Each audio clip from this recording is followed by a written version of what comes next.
So, you have a tent and a rig, and you love overlanding. You have plans to do it big, on the trails and some super glamping? Want ideas, tips, news, and reviews? A podcast that's first-rate and here just for you? You don't have to think about it. Join us and be about it. Something interesting? We want to hear about it. Come on, let's talk about it. Welcome to Waypoint Overland's Random Waypoints podcast.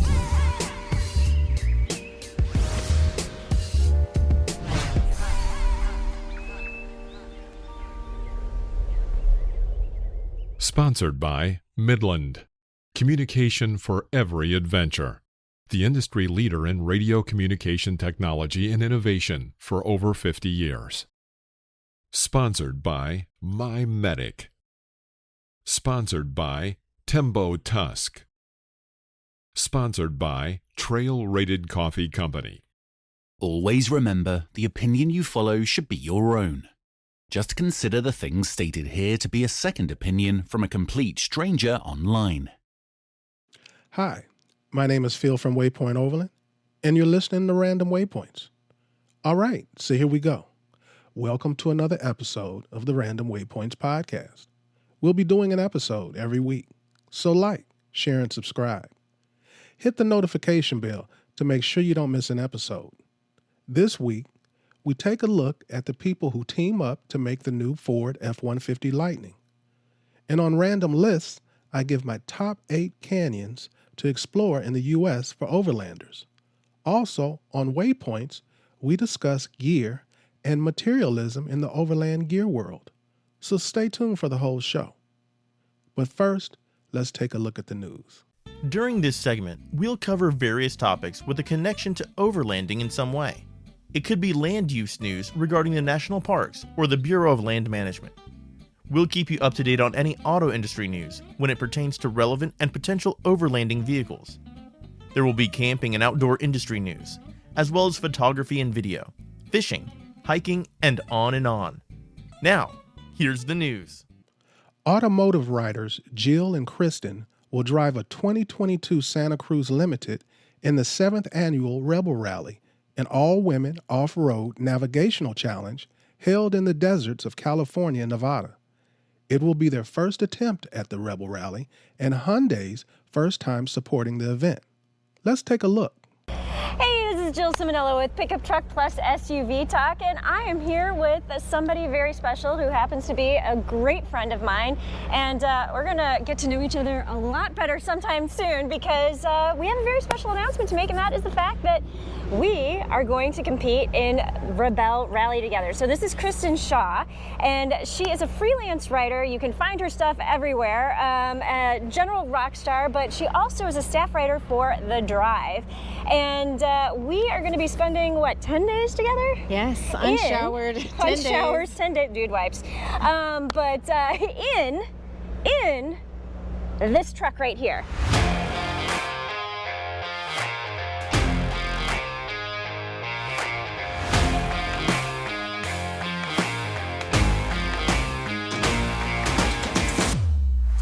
And this is the Hyundai Santa Cruz. Okay, so maybe not this exact truck, but this truck. And we're going to be in the Hyundai Santa Cruz, and we are going to be an all-wheel drive model with a 2.5 liter turbocharged engine. It's 281 horsepower and 311 pound-feet of torque. And we're going to take this off-road.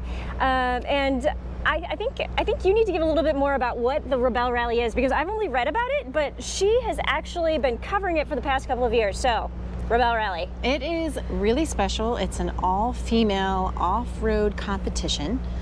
1,500 miles through the desert, through some canyons, in the dunes. Without showers. Without Let's reiterate showers that part. for many days. But what's really cool about this, and what the founder, Emily Miller, told me, it's not just about the competition itself, which is intense. Like, you can't use your GPS. It's all paper, pencil. We have to turn in our cell phones. Yeah.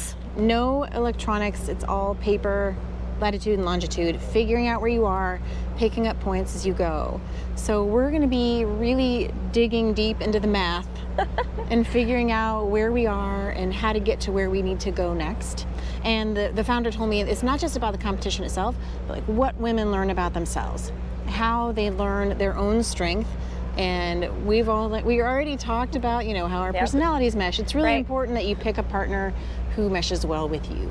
Yeah, so our objective is to compete. It's to do as well as we can and to not die, basically. I think that's the end of the story, right? No, we would like to win. Nobody's died yet. The most important thing is to have fun.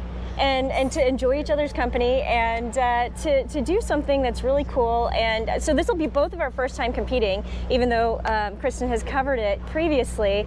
And it's women only. So, but it's, just because it's women only doesn't mean it's going to be easy. Like she said, No. we are going to be pinpointing points on a map. And I will say that neither of us are navigators. So we're going to have a lot to learn. We have a lot to learn. And we're actually going to ask you to follow our journey as we go, because we're going to have to be taking classes, we're going to have to do some training, and I think it's going to be a really interesting story to follow, and I know I'm super excited about it. I am so excited, and I'm really grateful to Hyundai for them putting their faith in us, their investment into us, letting us borrow a car, but also really encouraging and supporting us. This is Hyundai's first time supporting the Rebelle Rally, and I know they are as excited as we are to see what this thing can do.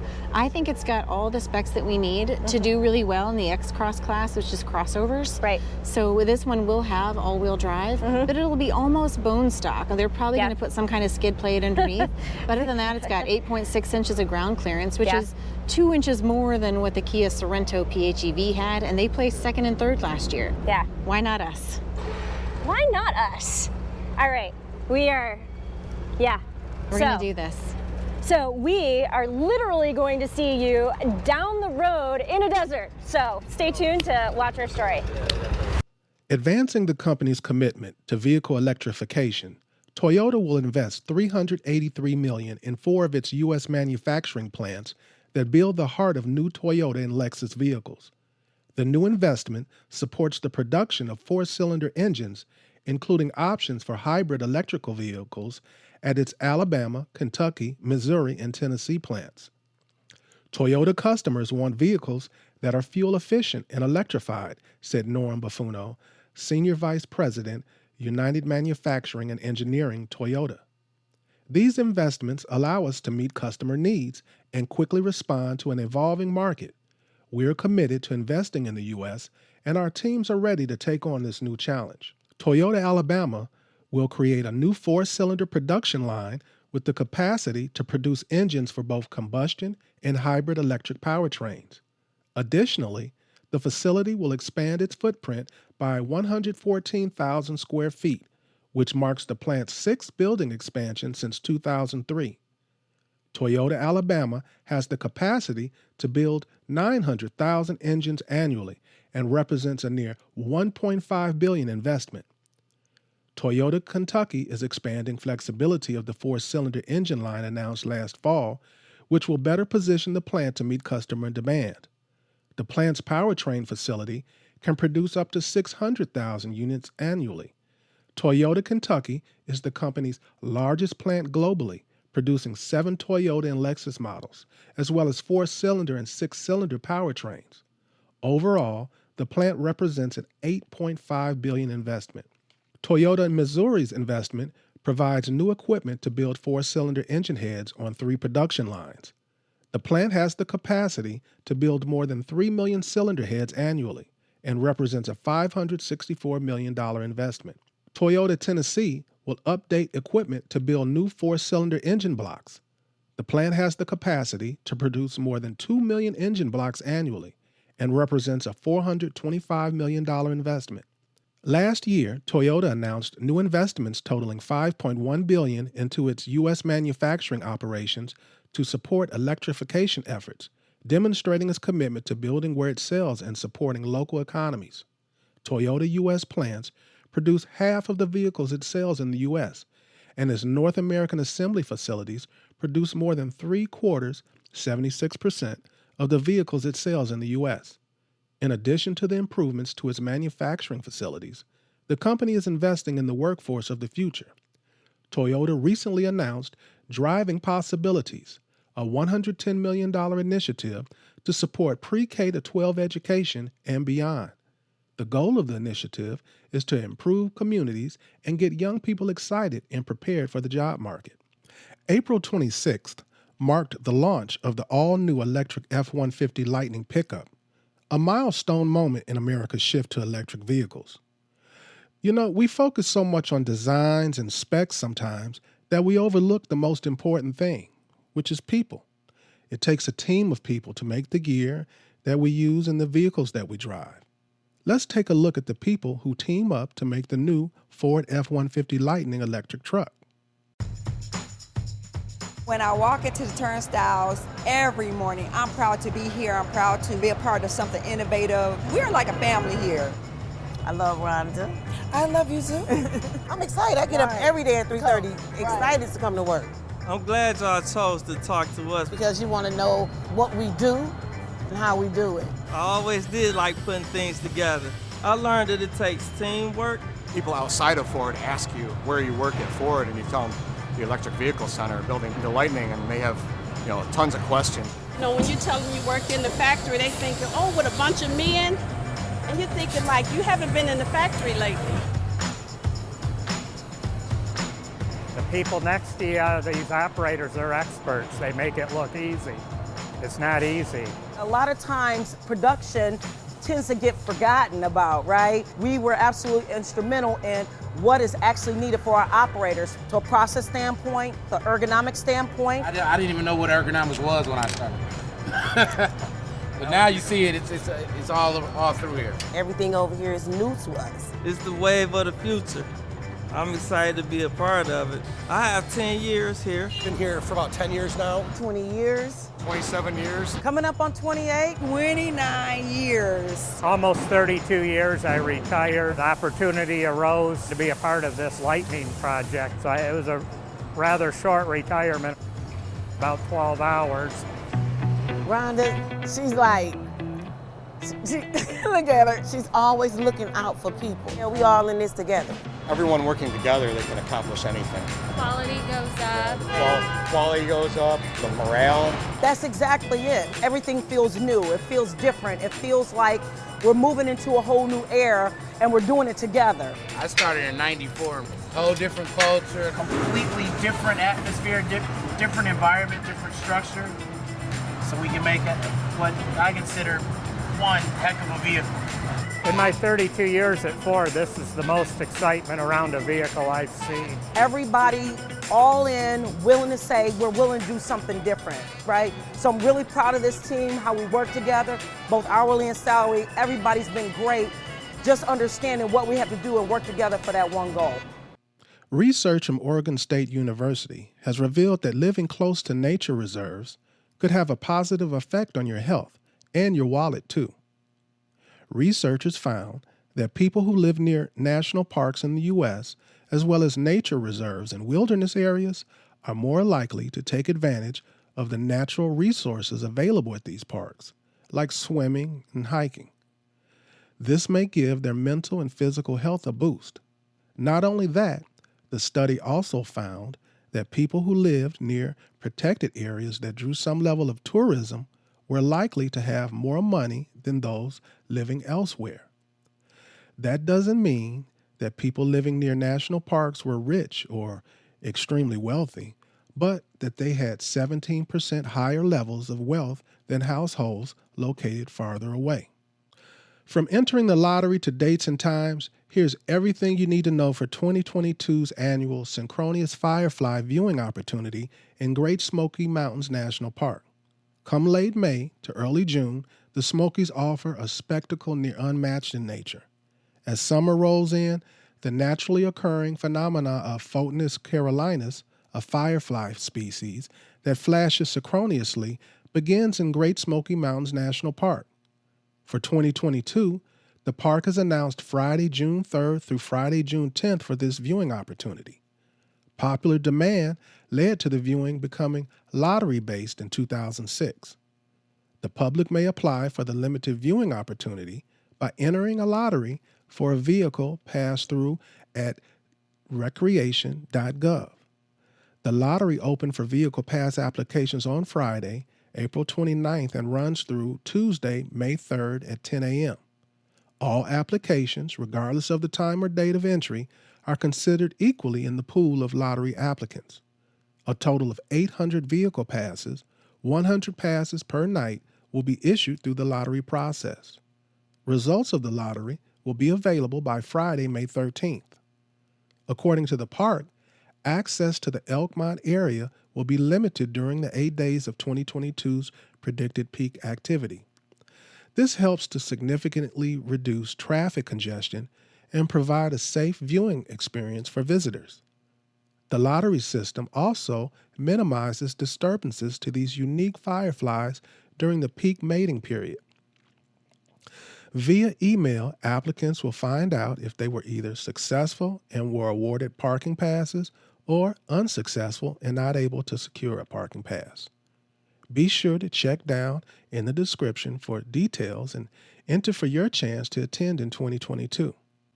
For the first time since 2018, a litter of red wolf cubs has been born in the wilds of North Carolina, which is the only place that they still survive. From coast to coast, red wolves once roamed nearly all of America. However, today in the 21st century, red wolves exist only in a minuscule pocket of North Carolina. There is hope, however. During this week of April 18th, Red Wolf Recovery Program staff confirmed a litter of 6 wild red wolf pups. 4 females, 2 males, were born to mother 2225 and father 2323. Last year, Ford dazzled Overland Expo attendees with the opportunity to ride inside the all-new Ford Bronco. The most hotly anticipated SUV in the overlanding space, the Bronco didn't disappoint attendees when they got to feel for themselves the Bronco's off-road prowess from the passenger seat of the iconic 4x4. Overland Expo is delighted to announce that fans will once again be able to get hands-on with the Bronco at this year's Overland Expo West and the first ever Overland Expo Pacific Northwest event. Also, Bronco will return to Overland Expo East 2022 as well with a static booth space. So get your spot at the Bronco booth at each of these events.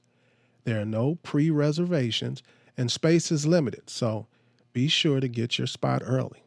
Lodestone Events, producers of the Overland Expo, announced Christopher Walker as the series' new director of Overland Vehicle Training. As the director of Overland Vehicle Training, Walker will oversee the event series' team of professional overland driving instructors and the Overland Experience hands-on driver training program and class curriculum. When Walker is in training at an Overland Expo, he provides professional training services to the Rebelle Rally as one of their trainers and as part of their operations and safety team during the competition itself. Working with original equipment manufacturers on press drives, vehicle launch events, and providing off-road certifications and training for industry professionals in a wide range of environments. Overland Expo will offer hands-on off-road driving skills training to Overland Experience attendees in the Vehicle Expedition Skills area at all 4 events in the series in 2022. Now it's time for Random Lists. Random Lists is all about lists Waypoint Overland has created on an array of topics, such as top 5 national parks, top 10 trails in the United States, top 10 fill in the blank. I think you get it. Some lists will be pure fun, and others very informational. But they all will have a connection to overlanding in some way. We're very interested in hearing your suggestions for upcoming lists in the comments. Now, here's our random list. All right, this week on Random List, I give my top 8 canyons to explore in the U.S. for overlanders. You know, America's filled with countless varieties of natural beauty, from towering redwood forests, majestic mountains, and the sparkling beauty of the coast. This country is definitely not lacking in Mother Nature's bounty.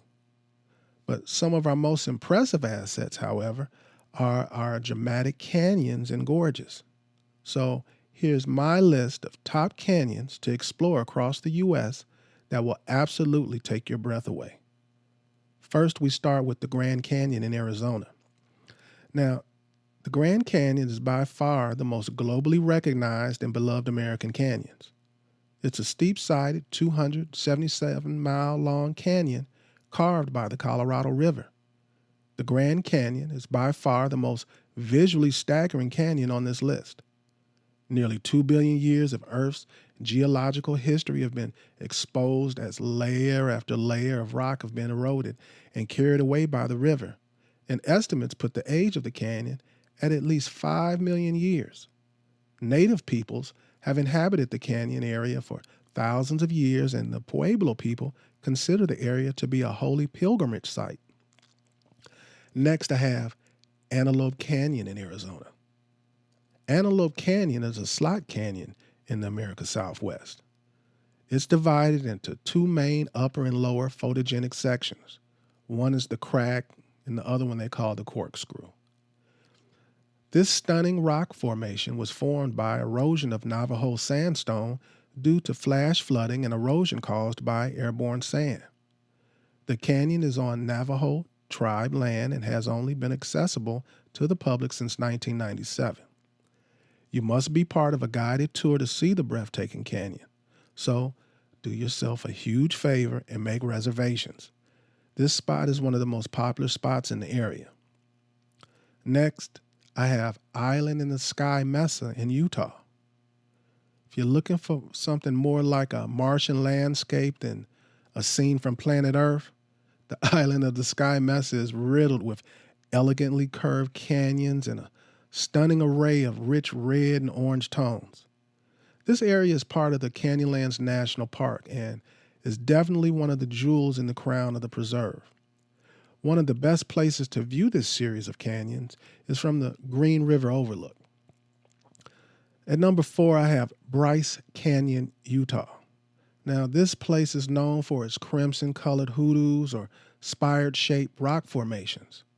The Bryce Canyon area was settled by Mormon pioneers in the 1850s and was named after Ebenezer Bryce, who built his home in the area in 1874. One of the most scenic overlooks is Inspiration Point, where you'll be able to take in all the incredible textures and rich color of the Bryce Amphitheater from a lofty aerial perch. Prime viewing times are around sunup and sundown, when the sunlight makes the canyon rocks glow. Next, I have Franconia Ridge, New Hampshire. I have a West Coast bias, but the East Coast has some impressive canyons too. And you can get a taste of the Alps in New Hampshire with a challenging but rewarding hike across the rim of a dramatic gorge between the Little Haystack Mountain, Mount Lincoln, and Mount Lafayette. You can climb over granite outcroppings and peer into the wooded depths of this gorgeous canyon. Next, I have the Columbia River Gorge in Oregon. The Columbia River Gorge is more than just a pretty face. Matter of fact, the U.S. Forest Service has designated it as a protected botanical area due to the unique aquatic and woodland plants that grow throughout the canyon.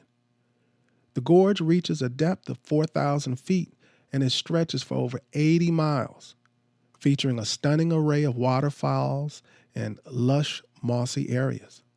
This canyon is a true departure from the red rock ravines of the Southwest. Okay, at number 7, I have King Canyon in California. This is situated in King Canyons National Park. This canyon actually features the deepest gorge in the country. The park is rich in unspoiled backcountry hiking, climbing, and scenic lookout points. Spring is one of the most beautiful times to visit this stunning area, as the warmer weather encourages the mountainside to sprout blankets of wildflowers and tender green grass. The best way to see this canyon is by vehicle, so you can drive along the meandering road of the park to take the King Canyon's beauty from every angle. At number 8, I have Black Canyon, Colorado. The National Park Service describes this canyon pretty simply: deep, steep, and narrow. And that's a very apt summary. This place is a bit more claustrophobic than the larger canyons on this list, but it's the perfect place for the climbing adventures of a lifetime. Interestingly, this might be the canyon for you if you're scared of creepy crawlers, or you don't like being around snakes, because the nighttime temperatures in this park, they drop to a low that's too much for snakes or amphibians to survive in. So a side note to that, please pack a sweater and dress in layers. Well, that's my list. Do you agree or disagree? Do you have your own list? Well, share in the comments. Now it's time for Waypoints. Waypoints. Waypoints will cover all aspects of navigation for the overland traveler. Navigation is the act or practicing of navigating, the method of determining position, course, and distance traveled. All right, this week on Waypoints, I'm going to give my take on materialism in the overland gear world. Materialism is the attitude of someone who attaches a lot of importance to money and wants to possess a lot of material things. The American Psychological Association, they found out that the more highly people endorsed materialistic values, the more they experienced unpleasant emotional depression and anxiety, the more they reported physical health problems such as stomach aches and headaches, and the less they experienced pleasant emotions and felt satisfied with their lives. Materialistic people lead unhappier lives and are worse to the people that are around them. Materialism tends to be associated with treating others in more competitive, manipulative, and selfish ways. And it seems that social media might be fueling materialistic attitudes too. People are more materialistic when they are exposed to messages that suggest such pursuits are important. Compared to people in other parts of the world, Americans usually tend to be more materialistic than anybody else. And this is mostly due to the fact that the average American is richer than 99% of the world's population. So what are some of the signs of a materialistic person? Maybe you're one. Well, they place a lot of importance on possessions rather than people. They often talk about money, and for the sake of overlanding, a lot of times what they want to talk about is how much they spent on their rig. They're not talking about, hey, I got this upgrade or I bought this vehicle because it's the right tool for what I want to do. It's, I spent $4,000 on this bumper. I spent $6,000 on this tent. I spent $2,000 on this refrigerator.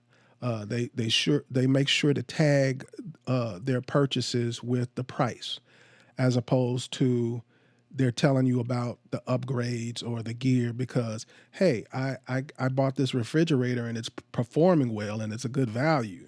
It helps me with my overlanding or whatever the case, whatever the piece of gear may be. It's not being spoken to you from a perspective of a person giving you information that may be beneficial for you. It's strictly them showing off. And when they're not talking about money, they feel inferior. When someone else has something nicer than them, they feel inferior. This is probably something you've experienced if you've ever gone on an overlanding trip or even a smaller off-road trip where you've done some camping with people. Someone starts telling their travel story, which everybody's looking in awe and amazing. And there's always this one person who, first of all, they're asking all of these questions about it, not because they're interested in what you have to say. They're trying to debunk your story. And when they see people are interested in your story, sure enough, they got a better story to tell. I'm sure people have had that experience in other things other than overlanding, but we're talking about overlanding here. And that happens a lot. It happens a lot. Somebody will, maybe they've been saving up for a year to make this purchase and they just happy about it and they want to talk about it. And instead of letting him enjoy his moment, that person, they got to tell you about how their purchase of a higher quality, more expensive thing is better. Or like I said, you're telling a story about something on a journey you went on or some international trip you've taken.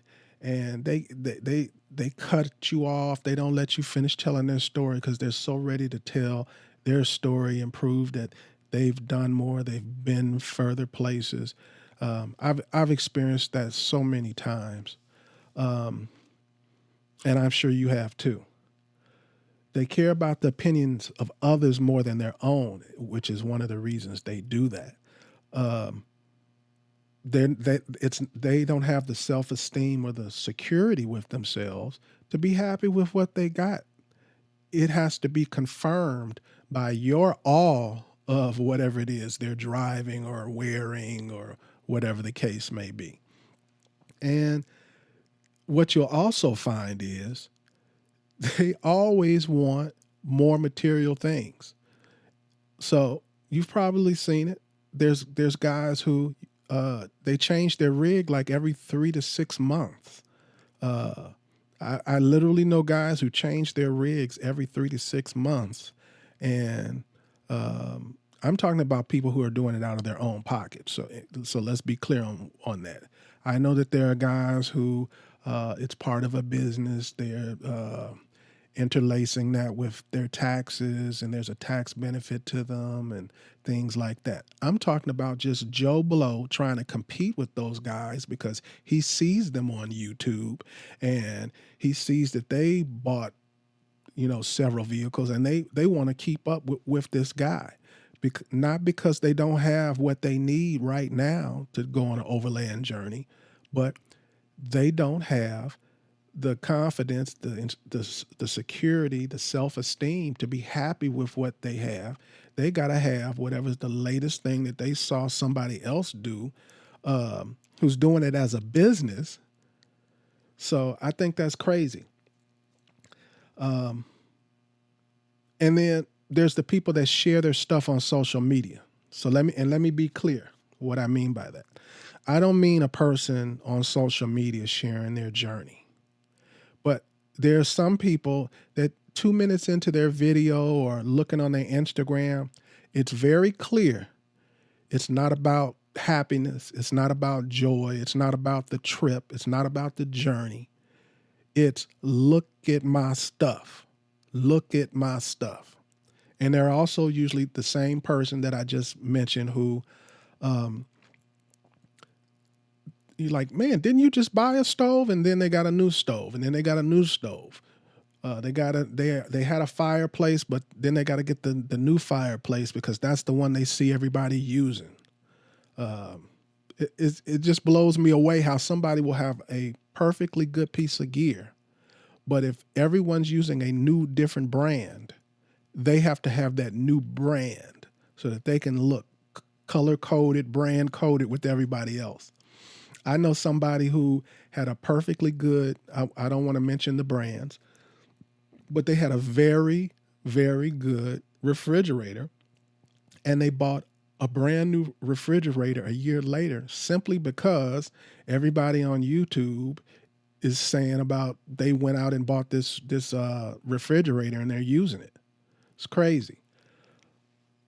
And they constantly brag about what they have. I don't care what you're talking to the person about when it comes to a materialistic person. Somehow it's going to come back to them bragging about what they have. I don't care what the conversation is. They are going to constantly brag about what they have. They have no problem spending money they don't have. By me going to so many events, knowing so many people who are part of the industry, and then people who are who are actual travelers and overlanders, and then people who aspire to either be vendors or aspire to be travelers and overlanders. So I go across this country and I meet a lot of these people. I get to see the whole gambit of people.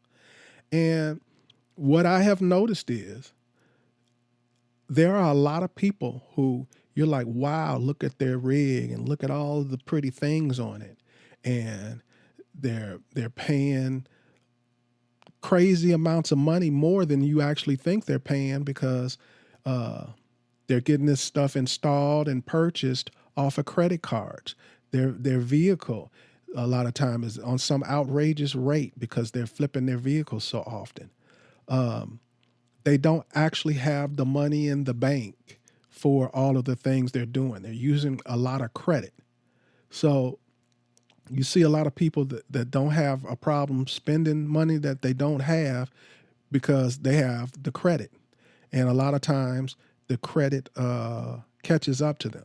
I see a lot of people who they invest in the social media, and I guess they're going to make it a business or something, which is cool.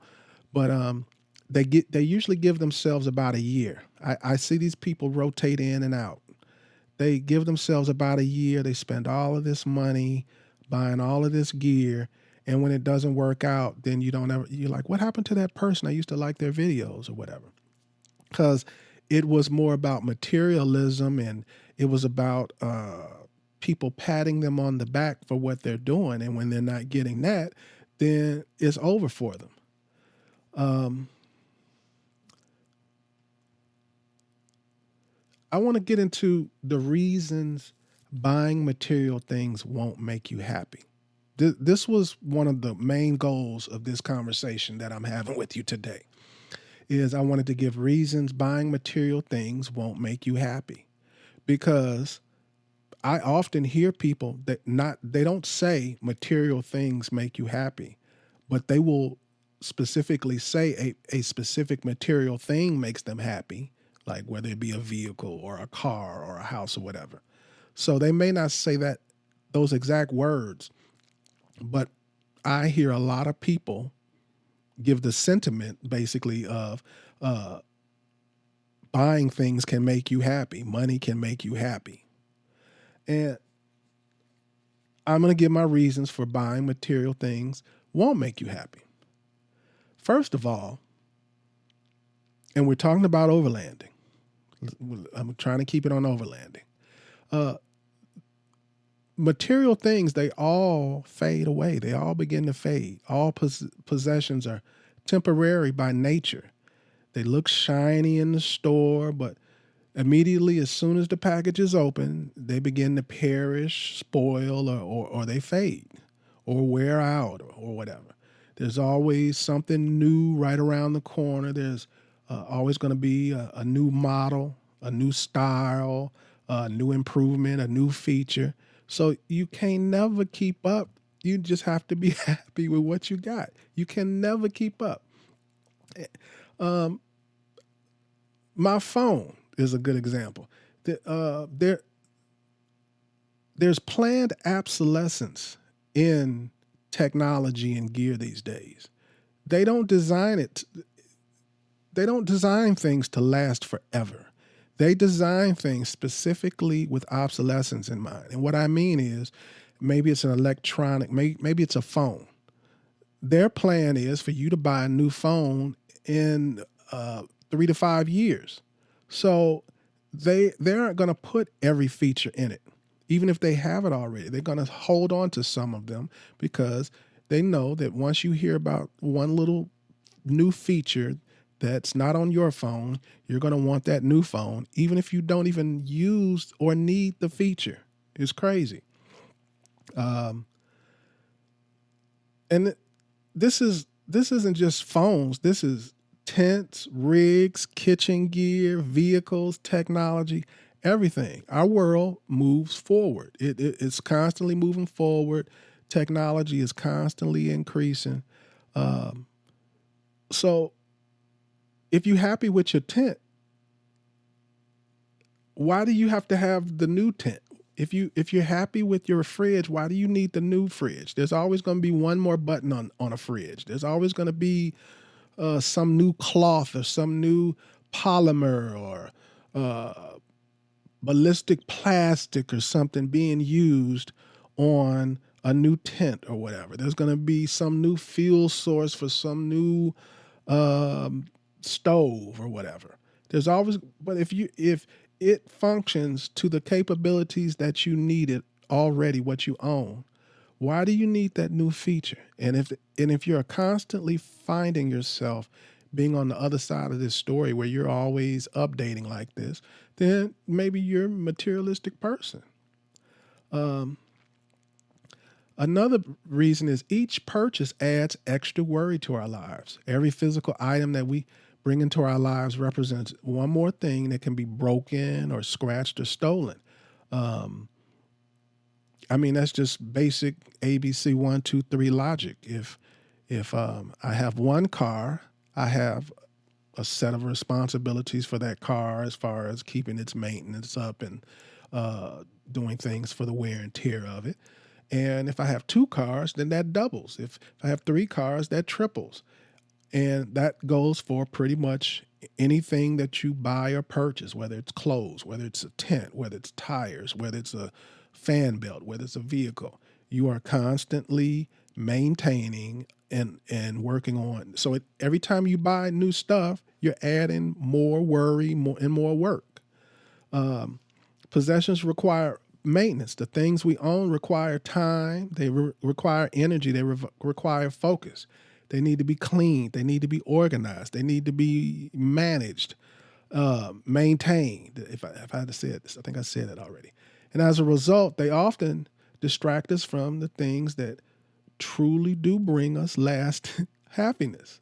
This is where I'm headed. Our purchases cost us more than we seem to realize. Whatever that dollar amount is for whatever you purchased it, that is not the total cost of whatever you purchased. Henry David Thoreau once said that the price of anything is the amount of life that you exchange for it. We don't buy things with money; we buy them with hours of our lives. Unless you're unless you're independently wealthy, you're an heiress or an heir or something, But if you one of the regular folk like me, everything that you buy, everything that you purchase, everything that you invest in, it comes out of your body, or it came out of your body. It came out of your work. It came out of your efforts. It came out of your labor. So, and for me, that's incalculable. I can't put a price on that. So just something to keep in mind and a perspective to think about. And if you're wondering about that quote, that was Henry David Thoreau. We discover other people aren't all that impressed subconsciously, and sometimes even consciously. We expect our new purchases will impress other people. I've done it. You've done it. We've all done it. We buy a car. We buy a car a lot of times, not just because we like the car, but man, when I get this car, the way people are going to look at me, because this is the new hot Raptor, this is the new XLT or whatever it may be. When people around me see it, or how the opposite sex is going to view me, or whatever. So subconsciously, a lot of times, even if we weren't doing it consciously, we make these purchases trying to impress people, hoping that they'll notice our new rig, our new fridge, lights, or tent.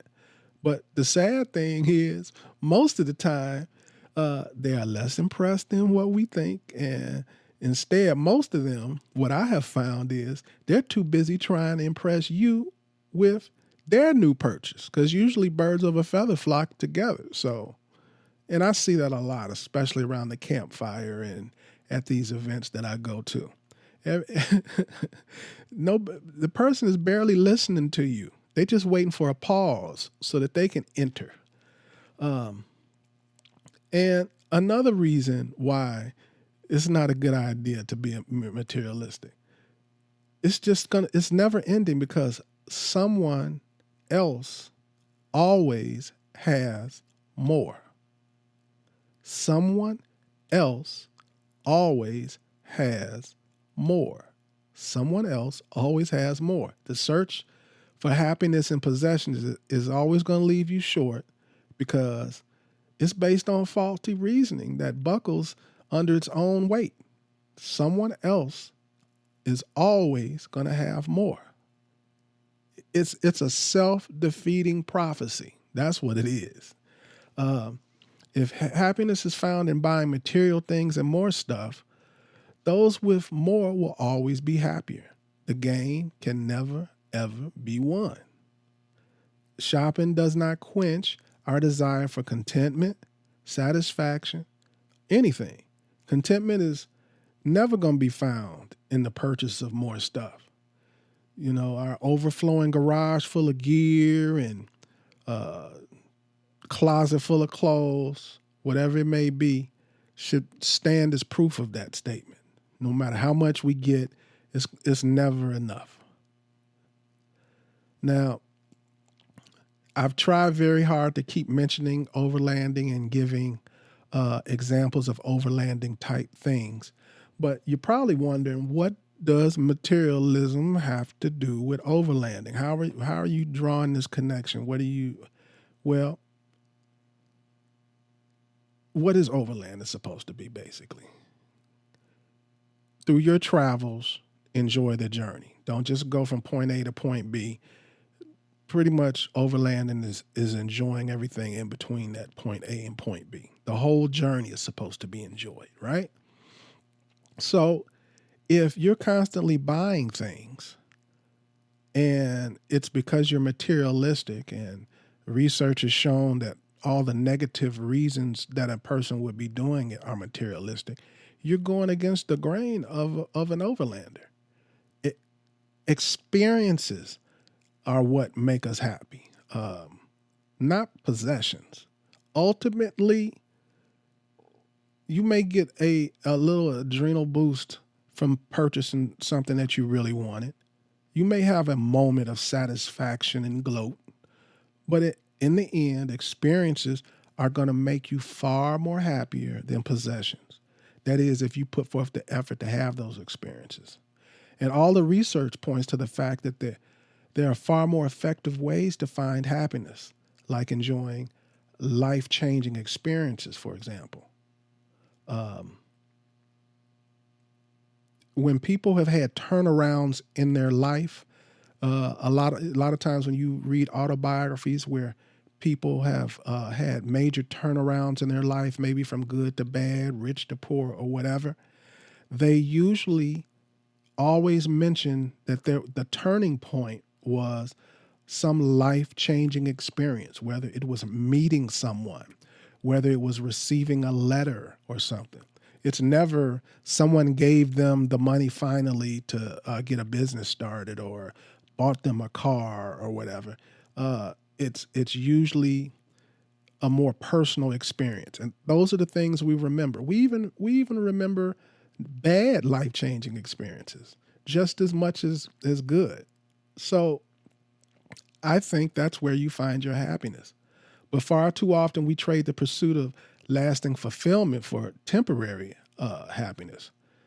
But I feel like we can do better. I feel like we can dream better. I feel like we can redirect our desires toward lasting pursuits. And that's what this particular Waypoints segment was about. You can't get on any of these waypoints. You can't navigate on trips if you're constantly buying stuff. I keep reiterating this over and over and over and over again, and I'm going to keep doing it till I see a change. And that is like just in my neighborhood. I don't have to go far. I don't have to leave my block to see amazing vehicles that could take on almost any type of overlanding trip that you desire, as far as length or as far as ruggedness. But you'll talk to the person and they may have ideas of overlanding.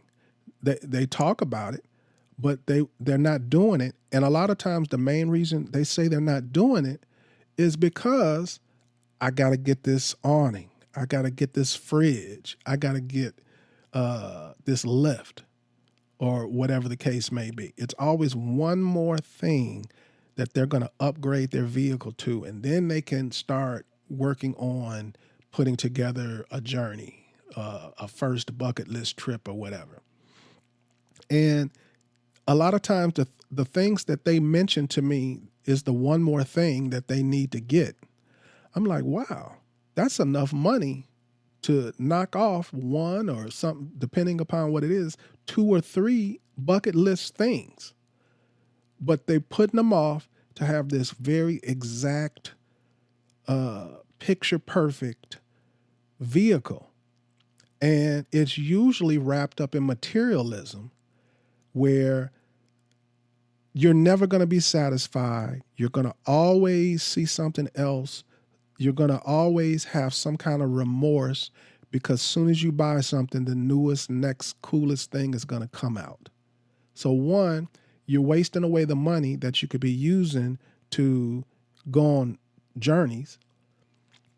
And the other is by not going on these life-changing events, by not planning them out, by not having these experiences, and by putting yourself in debt and spending all this money and not getting the interactions and satisfaction from it that you're expecting from it, it's just a downward spiral emotionally and financially. People usually, when they finally meet me and they get to see my rig, they are so underwhelmed at my vehicle. Now, let me bag up first. I got a lot of toys on my vehicle. But in the big scheme of things, as far as an Overlander, my vehicle is way down on the totem pole. Way down on the totem pole. But I do have some toys on it. So there's that disclaimer. So what I'm getting to is, people will be like, hey, I follow you on Instagram or something, blah, blah, blah. And now's my chance to see your rig. And I want to check out your rig. And then when they see it and we start going over some of the details, they are extremely underwhelmed. Sometimes they're even disappointed because my lift isn't as high as they thought. My tires aren't as big as they thought. My fridge isn't the newest, latest one, or my table isn't the material that they thought a great Overlander would be using, or I don't have the latest Midland radio. Like that's a good example. I'm sponsored by Midland. I don't think I'll have any issue getting the latest, greatest Midland radio that just came out, that I highly recommend if you don't have one to get. But I have had no issues with the radio that I have now. So why am I getting another? Even if it's free, why? I have no issues with my Midland radio that I have right now. None. As far as reach, as far as clarity of voice, no issues. So what am I doing? And that's the case for so much of our gear. I know somebody who had a really nice fireplace, one of those ones you unfold and put wood in it. And then someone showed up one time when we were camping. This is here in Washington. They showed up and they had one of those real nice Snow Peak fireplaces. And he felt a sort of kind of way about it. And sure enough, next time we were out, he had a Snow Peak fireplace. And I have one too. They're very nice. But if I had another one and it was working fine, I wouldn't have gotten it. And I'm not saying you have to do things like me. I'm just giving, both sides of the fence and trying to give some perspective of some things. And hopefully you will get the moral of my story. And that is, the majority of your investment should be in your journey and making life-changing experiences, doing things that will make you genuinely happy, long-term happy, versus temporary happiness. We can do better. We can dream bigger than that. We need to redirect our desires toward lasting pursuits and life-changing events like travel, meeting people across the world. I think are definitely lasting pursuits. So I think you should take that money you're spending on your gear and use it towards your next overland journey. That's basically it. Quit spending all that money on your gear and start spending it on your overland journey. $1,000? We're talking about overland journeys. Let's just take, if you're doing something in America, $1,000 on an overland journey. Almost all of that could be used for gas. Another small portion of it used for fuel. And if you plan right, you don't even have to worry about any camping. And the fun will be finding beautiful places that cost nothing. $1,000, I could create a bucket list trip that would make you drool. And I see people spend way more than $1,000 in the overland community on all kinds of foolishness. Way more money than that. And they ain't been nowhere, but they always talking about they're going to go somewhere. They're going to eventually, one day. And I'm like, you old as me. When is this one day coming? When the one day comes, you are not going to be physically capable of doing any of the stuff that you see on YouTube or that you have dreamt up in your mind, because you ain't that dude no more. You're not that girl no more. So if you think from my description of materialism, you follow that, you're that person, that's something you should work on. And trust me, you're not gonna be able to correct it in one day, but recognizing it in yourself is a major step forward, and then you can start to change. And the rewards will be so great if you just diverted some of your purchases towards actual trips and journeys and experiences. It's kind of like when you work out. When you're working out, it's easier to eat right. You kind of naturally have a desire to eat the right food. So once you just take a little of that money that you were planning on doing something materialistic with and created an experience with, you're going to get that reward, and it's going to give you a desire to, oh, I want to do that again, or I want to go somewhere else, or I want to go back there again and see that other place or take that other trail or whatever the case may be. So it's not sacrifice. I know people sometimes really feel like, if I don't have the latest new thing, I'm sacrificing. But you're sacrificing what's most important for those things, which is your time, your effort, and missing out on experiences and growing old. So that wraps up another episode of the podcast. I hope that you got something out of that. Everything I spoke about was from the heart and sincere. And true. So with that, I want to make sure that everybody likes, shares, and subscribes. And with that, I want everybody to stay safe, tread lightly, and hopefully I'll see you here or on a trail soon. You have been listening to Waypoint Overland's Random Waypoints. Like, subscribe, and stay tuned for more.